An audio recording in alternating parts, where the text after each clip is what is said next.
Une marche, comment détourner une marche, comment infiltrer un parti, comment créer un parti. Ils ont fait de faux maquis, de faux barrages, de faux partis, de faux journaux, de fausses élections, ils ont fait tout. La France officielle est une France raciste.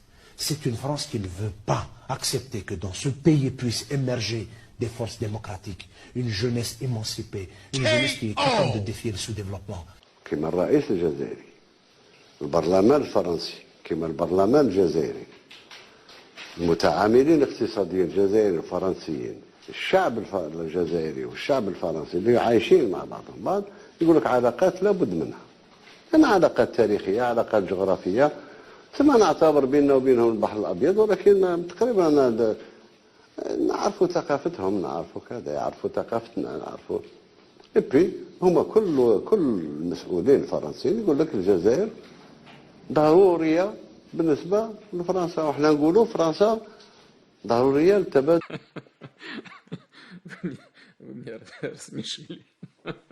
Parce que depuis Sarkozy, lorsqu'il avait dit dans une célèbre phrase, à Alger, je soutiens Bouteflika, sinon c'est les talibans. Lorsque François Hollande il vient à Alger, il se moque des Algériens. Il dit, j'ai discuté pendant 2 heures avec le président de la République. Jamais j'ai trouvé un président d'une telle alacrité intellectuelle. Et quand il y a un communiqué qui est publié à Alger par la présidence et qui dit que Bouteflika a eu un entretien téléphonique avec Macron pendant 45 minutes. Et tout le monde sait que Bouteflika ne parle pas. Bouteflika ne prend pas le téléphone. Bouteflika, il arrive à peine à s'occuper de sa propre personne, dans ses propres besoins personnels.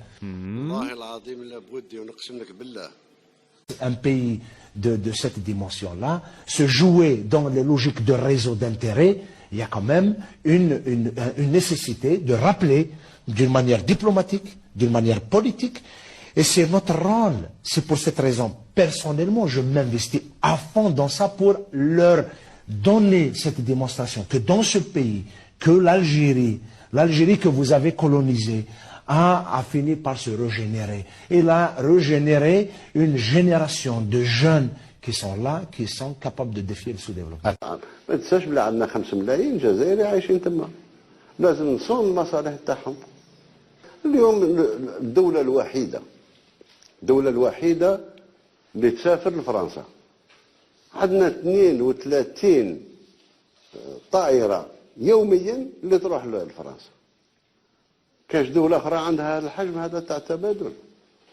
كانش. إذن هما يعتبروا باللي الجزائر دولة عظمى إفريقية، وحنا نعتبرهم دولة عظمى في أوروبا وفي العالم، عضو مجلس الأمن، وعندهم كلمتهم، عندهم قراراتهم، وفي غالب الأحيان فيه تشاور، دائما كان تشاور بين الجزائر أنا ما نبنيش العلاقات الدولية مع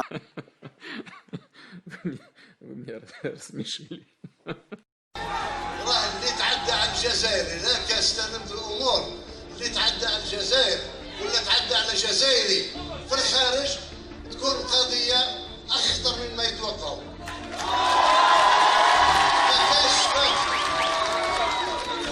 ما كاش اسكات. الكرامه تاع الجزائر ما تهانش، الشهداء ما ماتوش باش نتهانوا.